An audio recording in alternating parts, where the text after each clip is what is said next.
할렐루야. 주님은 우리의 인생의 든든한 반석이 되십니다. 할렐루야. 우리의 인생의 든든한 반석이 되시는 우리 하나님은 우리의 인생을 인도하시고 붙들고 섭리하시는 것에 실패하지 않으시는 분이십니다. 할렐루야. 그 하나님을 우리가 날마다 찬양하기를 원합니다. 계절을 붙들고 계신 하나님을 생각해 보았습니다. 어제 오늘 비가 오고 또 여러분들 교회로 오는데 불편하게 오신 분들도 있을 텐데, 그러나 한편으로 이런 비로 말미암아 또 다른 새로운 계절 가을이 옴을 우리가 재촉함을 알게 됐습니다. 선선한 날씨 속에서 하나님은 우리에게 어김없이 촉촉한 가을비와 함께 우리에게 선선한 가을을 허락해 주신 것입니다. 할렐루야.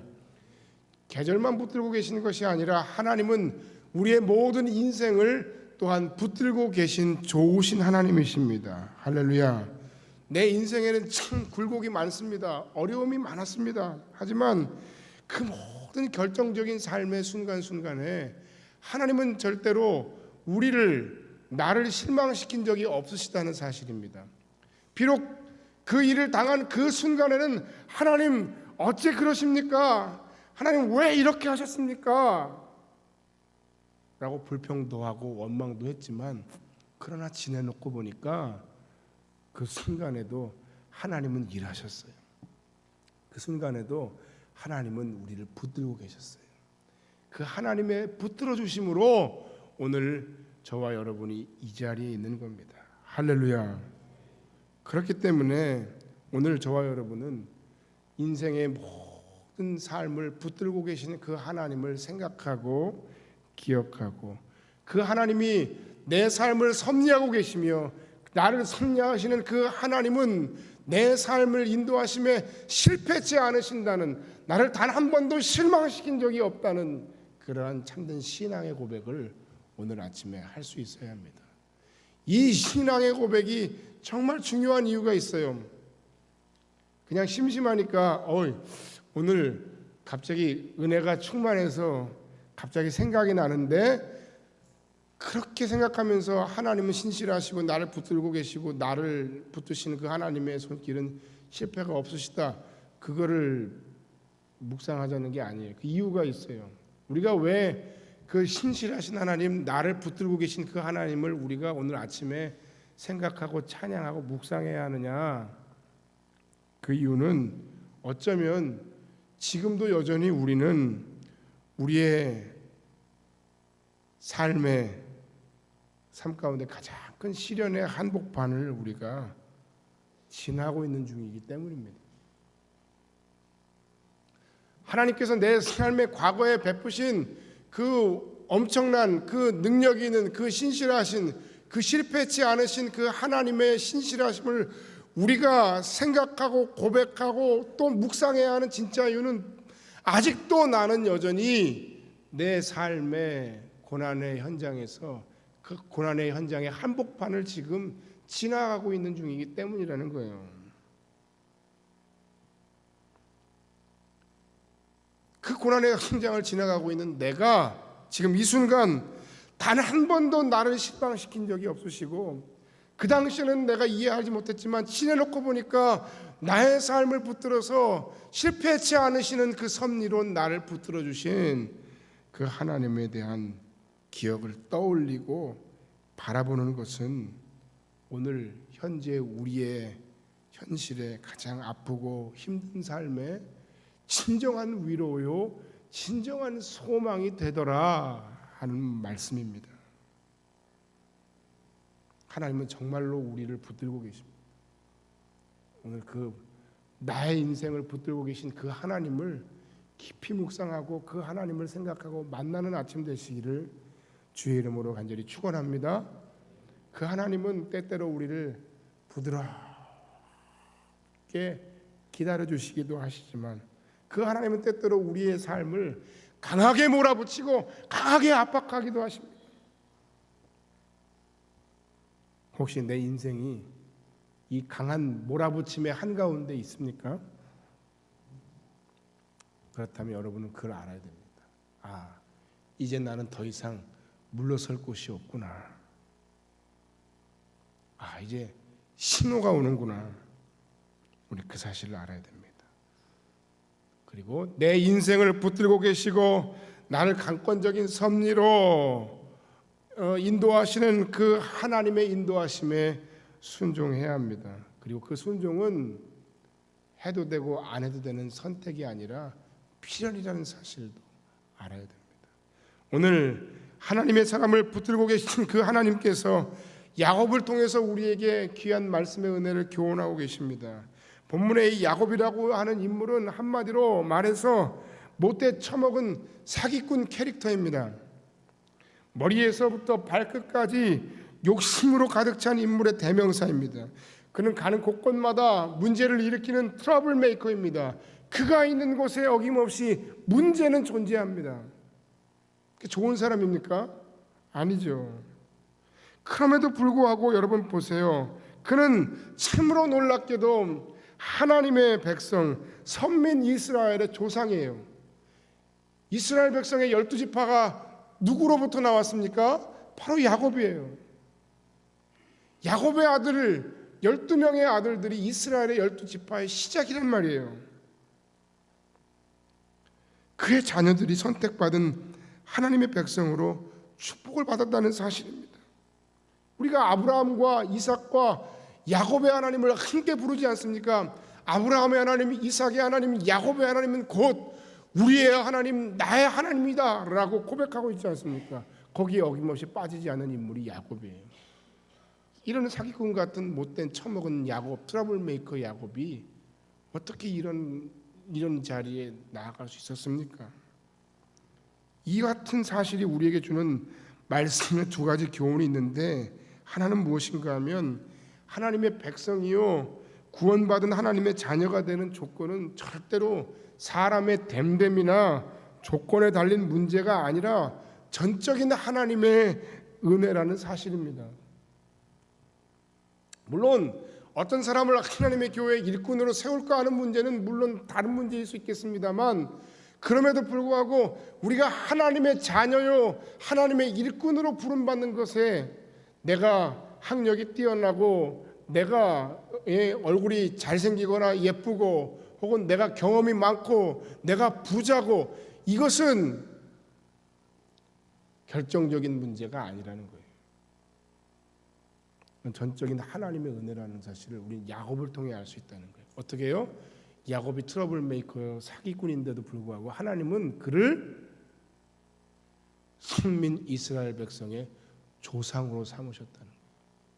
마찬가지로 우리 모두가 하나님의 자녀로 부름받고 구원받은 백성으로 살아감에 있어서 역시 마찬가지예요. 이 모든 인간의 조건과 환경과 됨됨이가 하나님의 자녀가 되는 기준은 결코 아니었다는 사실을 우리는 야곱을 통해서 알 수 있어요. 또 한 가지 중요한 사실은 뭔가 하면 이 사기꾼 같은 트러블 메이커 야곱일지라도 하나님은 결코 그를 그렇다고 해서 그냥 내버려 두시지는 않았다는 사실입니다. 하나님은 기필코 그를 바꾸시고야 마신다는 사실, 하나님은 기필코 그를 변화시키고야 만다는 사실입니다. 여러분, 사람의 변화, 이것이야말로 정말 얼마나 어려운 일입니까? 이건 사실 불가능에 가까운 일이에요. 사람이 변합니까? 쉽게 변합니까? 변하지 않아요. 그나마 변할 가능성이 있는 사람들이 있다면 그건 어린아이들, 청소년들. 대학교 한 2, 3학년만 지나가도 머리가 크고 굵어가지고 자기 나름대로 인생의 가치관이 있어요. 생각이 있어요. 그러니까 여러분, 우리 아들은, 우리 딸은 대학 가면 내가 신앙교육 시키고 좀 신앙생활 하게 하려고요. 어리석은 생각이에요. 사람이 그렇게 쉽게 바뀌지 않아요. 그 어느 교회는 나이가 50이 넘으면 제자 훈련도 안 시켜요. 해봐야 소용없다고. 예? 그게 꼭 옳다는 얘기는 아니에요. 그만큼 사람의 변화라는 게 어렵다는 얘기예요. 그러나 그 어렵고 힘든 변화를 주도하시고 그 어렵고 힘든 변화를 통해 사람이 아닌 하나님의 자녀다운 자녀가 아닌 연약한 우리들, 연약한 나와 여러분을 하나님의 사람으로 만드시는 이가 있으신데 그분이 바로 하나님이시라는 거예요. 목사답지 못한 목사를 목사답게 만드시는 이가 하나님이세요. 장로답지 못한 장로를, 안수집사답지 못한 안수집사를 중직다운 중직으로 만드시는 이가 하나님이세요. 하나님이 가능하신 거예요. 하나님이면 가능하신 거예요.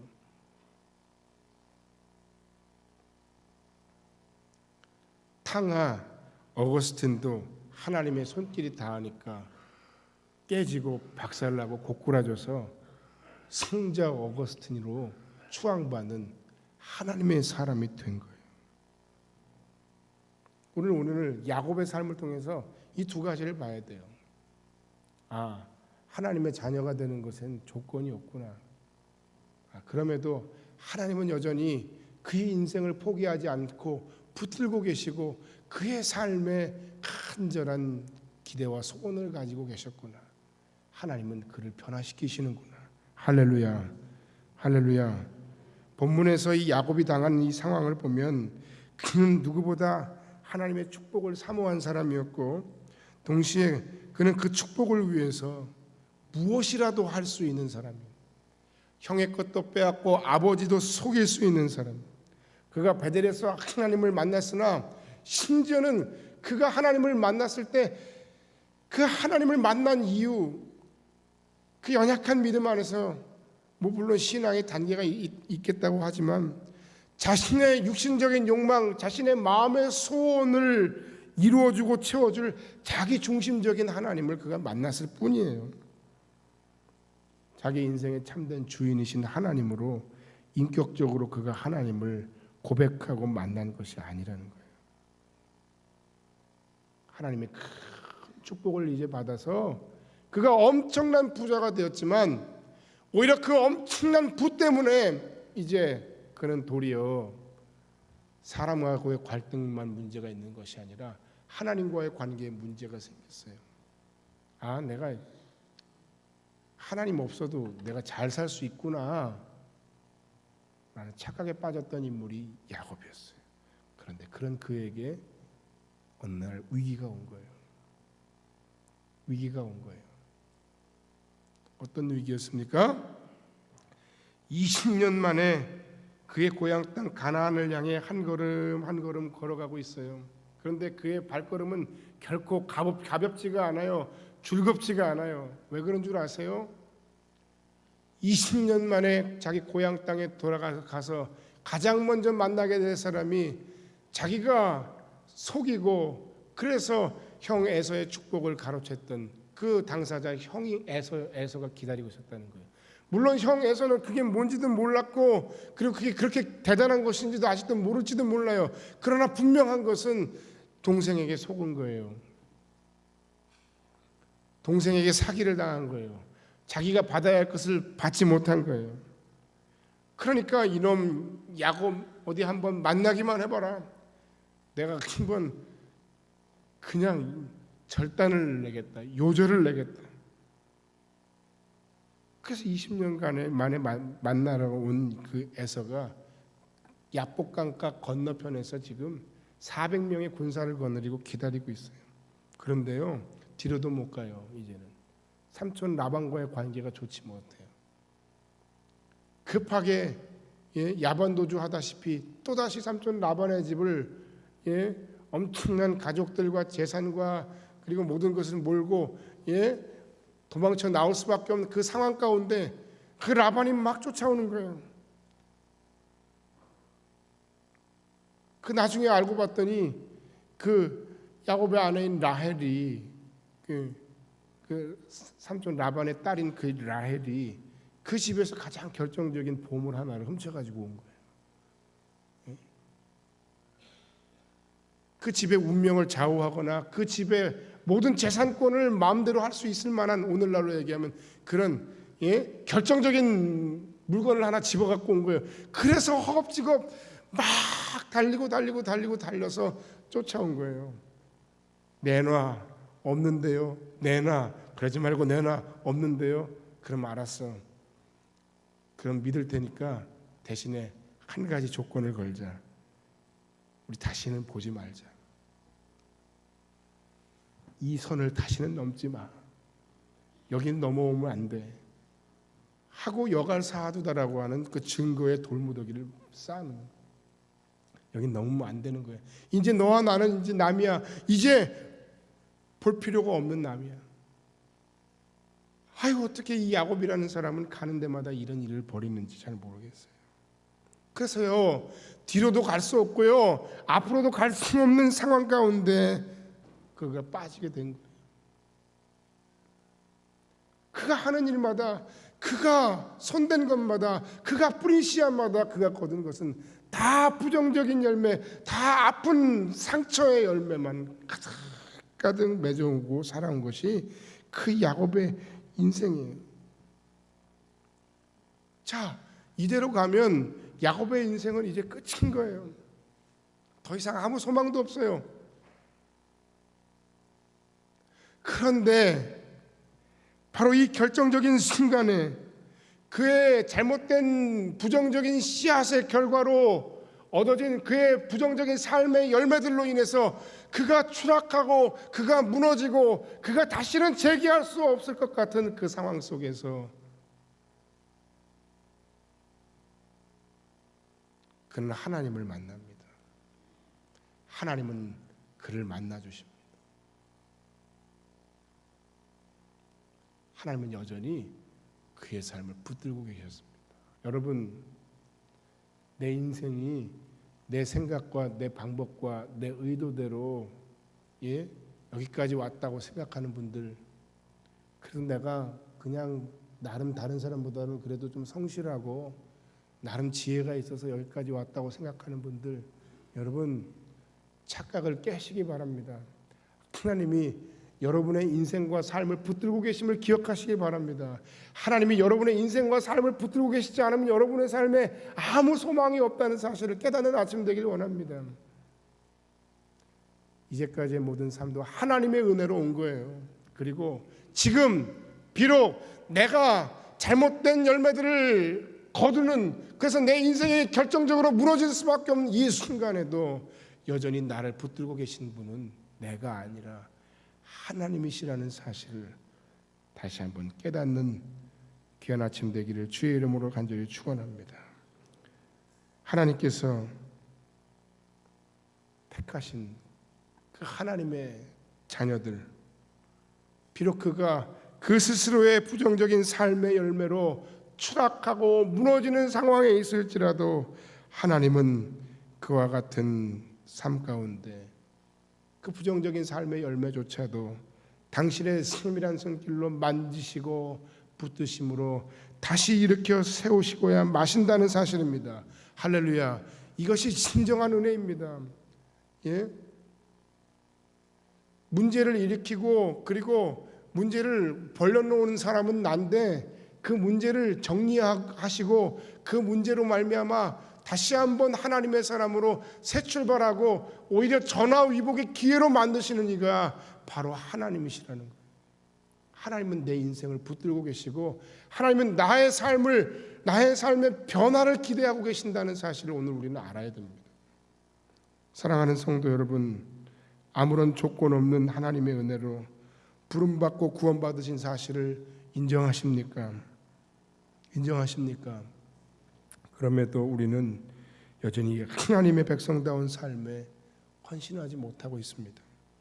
하나님께서 여러분에 대해서 하나님의 자녀다운 백성다운 삶을 이제라도 요구하고 바라시고 계신다는 사실을 기억하십니까? 여러분, 오늘 이 아침에 주시는 이 말씀을 깊이 생각하고 다시 한번 하나님의 은혜로 새롭게 되는 아침 되기를 주의 이름으로 간절히 축원합니다. 우리가 하나님의 자녀로 부름받아서 하나님은 우리에게 엄청난 하나님의 자녀다운 삶의 기대를 저버리지 않고 때로는 기다려주시고 참아주시고 그리고 우리에 대해서 인내하고 계시는데, 그럼에도 우리는 그 하나님의 기대를 알면서도 저버리고 마음대로 살고 있지 않습니까? 막 살고 있지 않습니까? 혹시 하나님의 인내심이 어디까지일까? 그것을 시험하고 있는 간이 배 밖으로 나온 성도는 아닙니까? 오늘 이 야곱의 상황이 우리에게도 사인이 될 수 있습니다. 붙들고 계신 하나님의 사인.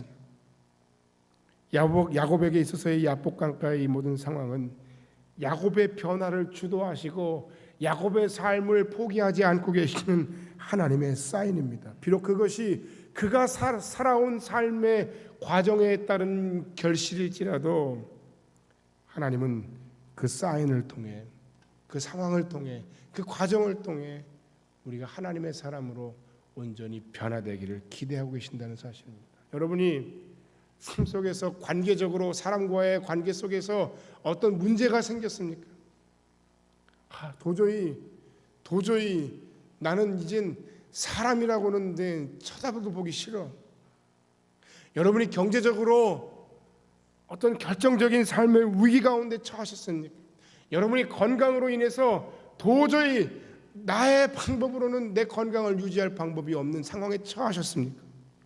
여러분이 여러분의 인생에 엄청난 꿈들을 꾸고 비전을 품고 살아왔는데 그 꿈과 비전들이 어느 날 한순간에 어떤 계기를 말미암아 완전히 깨지고 박살나고 좌절되는 상황 가운데 오시게 되었습니까? 그러면 우리는 이제 알아야 됩니다. 뭘 알아야 됩니까? 때가 되었구나. 이제 그때구나. 하나님 참 오래 참으셨는데, 너무 오래 참으셨는데 하나님 지금이라도 이제 돌아오라고 하시는구나. 하나님 지금이야말로 내가 변해야 할 시점이다 라고 말씀하시는구나. 내 삶의 한계가, 내 인생의 바닥이 드러나는 순간이구나. 더 이상 불순종하고 더 이상 버티다가는 내가 영적으로도 내가 육적으로도 내가 파산하겠구나.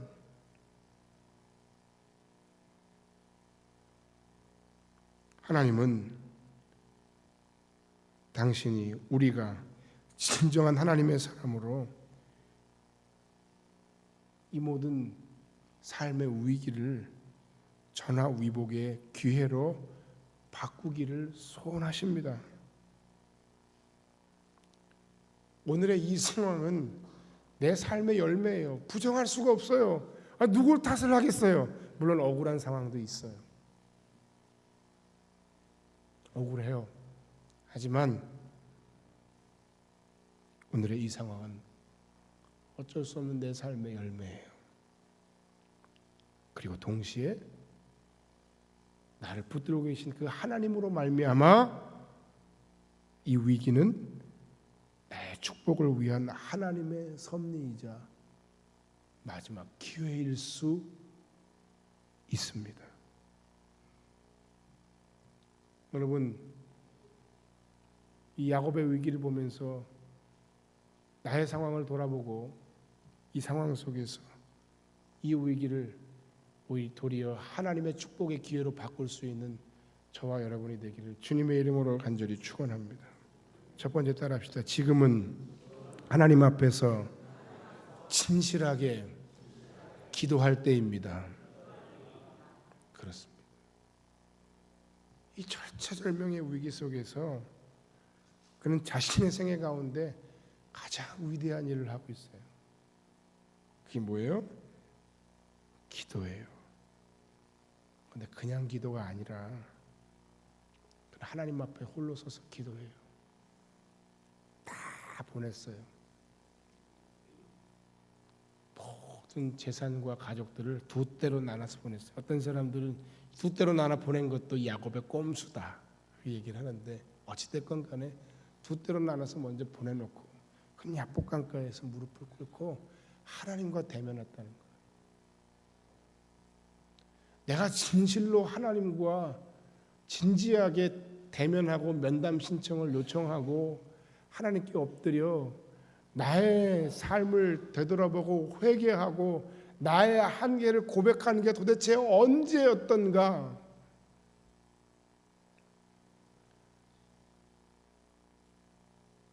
우리의 삶이 정말 너무 정신없이 막 돌아가는데 그 정신없이 돌아가는 그 삶에 끼어가지고 허우적대면서 그냥 시간도 없고 정신도 없고 마음도 온통 어딘가에 다 빼앗겼어요. 도무지 진지하게 내 삶을 생각하고 그 가운데서 하나님께 엎드려 진지하게 묻고 면담 신청하고 기도하고 대화한 적이 너무 오래됐어요. 여러분 한번 생각해 보세요. 심지어 그 기도하는 그 시간조차도 새벽 예배 나왔던 내가 아침에 묵상하고 기도하던 내가 내 하루의 일과를 마치고 기도하던 그 시간조차도 우리는 너무 형식적인 시간으로 보내버릴 때가 많아요. 여러분 그러기에는 우리의 영혼의 상태가 그러기에는 여러분 우리의 모든 삶의 모습들이 너무 위태위태하고 너무 절박합니다.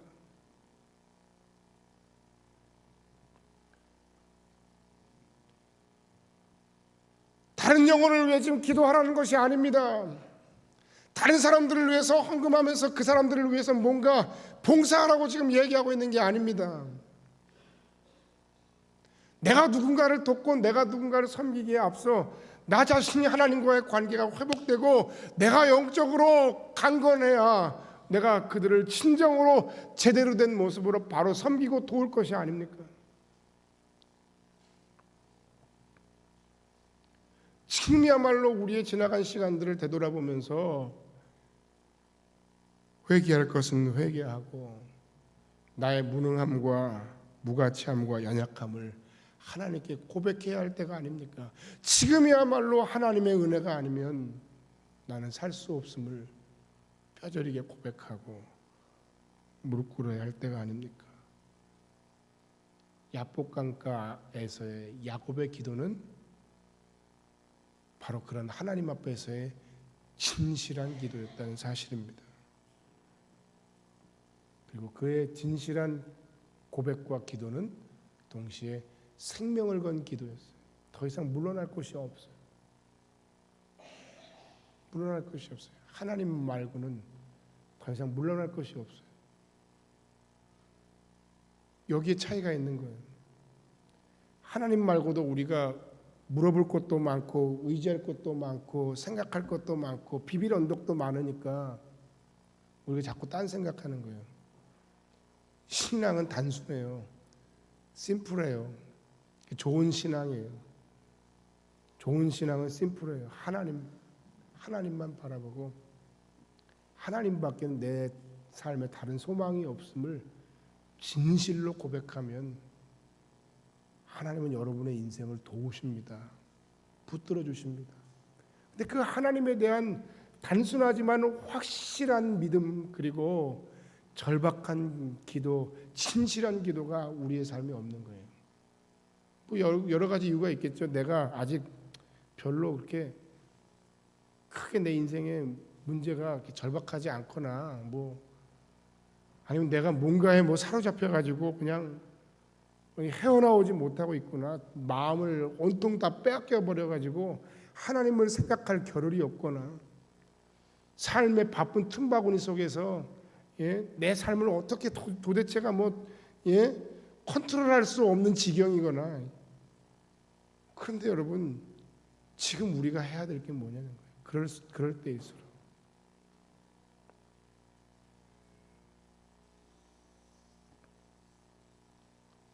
물론 기도라고 하는 것은 하나님의 뜻을 찾는 과정입니다만 그러나 우리가 이렇게 절박하고 진실하게 기도하면 하나님은 그 하나님의 뜻조차도 성경에 보면 돌이키시고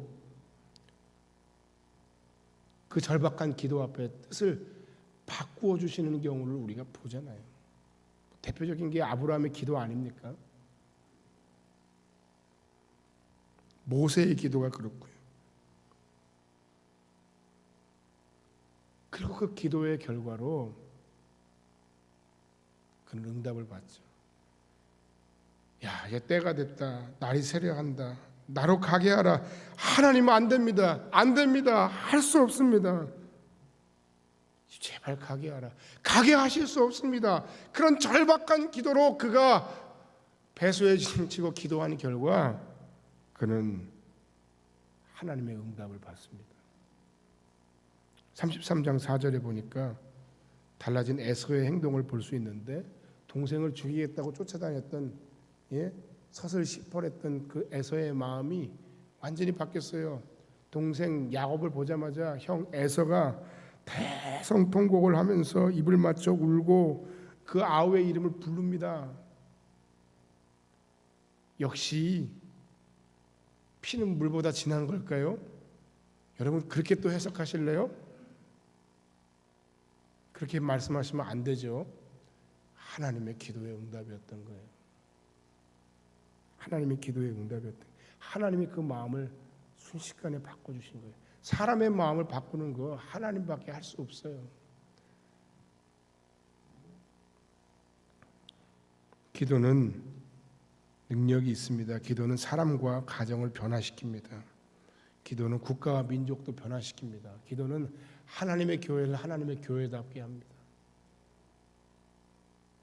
지금은 우리 모두가 하나님 앞에 엎드려 다시 기도해야 될 때입니다. 두 번째 따라합시다. 지금은 말씀에 순종하여 변화를 결단할 때입니다. 그렇습니다. 하나님께서 야곱의 기도에 대한 응답 이후에 그의 이름을 바꿔주시죠. 그런데 그의 이름이 바뀐 것과 그의 삶의 변화를 주문하신 게 어떤 관계가 있을까요? 야곱이라고 하는 이름은 발 뒤꿈치를 잡은 자, 속이는 자, 사기꾼, 다투는 자, 뭐 그런 이름의 뜻이에요. 근데 하나님이 그 기도의 응답 이후에 야야 너는 이제 다시는 야곱이라 하지 말고 이스라엘이라 해라. 거기에 하나님의 야곱을 향한 소원이 있는 거예요. 너는 내가 거룩한 하나님의 백성 선민 이스라엘의 조상으로 세운 사람이다라는 거예요. 네가 속이는 자고 네가 다투는 자일지언정 내가 너를 바꾸고 변화시키기를 원한다. 너를 통해 내가 나의 구원의 계획을 이루기를 원한다. 그래서 이제는 사기꾼에서 다투는 자에서 하나님과 기도로 더불어 겨루어 이긴 자요, 기도의 응답을 받은 자요, 하나님의 능력으로 승리하는 사람으로 그의 삶의 이름만 아니라 그의 이름대로 그의 삶의 목적도 그의 삶의 방법도 바꾸라고 촉구하고 계신 거예요. 그 기도 가운데 그의 허벅지 관절에 둔부의 힘줄이 어긋났다. 그 질기고 질긴 그 힘줄이 어긋났다는 거예요. 이제 더 이상 인간의 방법, 인간의 수단, 속이는 자로서의 야곱으로서의 삶, 야곱의 고집, 야곱의 교만이 아니라 그 모든 것을 꺾고 하나님만 의지하는 하나님의 사람 이스라엘로 살아가라는 거예요. 네가 끝까지 네 수단을 의지하고 교만하여 산다면 너는 또다시 망할 거니까 이제는 그렇게 살지 말라는 거예요. 하나님과의 관계가 바뀌고 삶의 방법이 바뀌고 그의 삶에 새로운 목표가 주어졌습니다. 이제는 변해야 할 시점입니다. 제가 주보에 중직을 위한 기도 제목을 하나 넣었어요. 알림 5번에 교회 중직자 장로님은 일부러 안 넣는데 장로님, 안수 집사님, 권사님과 셀 리더를 위한 기도. 이분들을 위해서 성도들이 기도 많이 해주세요. 이분들이랑 여러분들이랑 뭐 삶의 조건이 환경이 다른 게 뭐가 있어요. 똑같은 삶의 환경의 어려움 속에 교회라고 하는 십자가, 중직이라고 하는 사명의 십자가가 하나 더 올려져 있으니까 여러분도 기도해 주시라는 거예요. 그리고 중직된 당사자들 여러분들도 하나님 앞에서 이제는 내가 변해야 할 시점입니다 라고 고백하고 바로 서라는 거예요.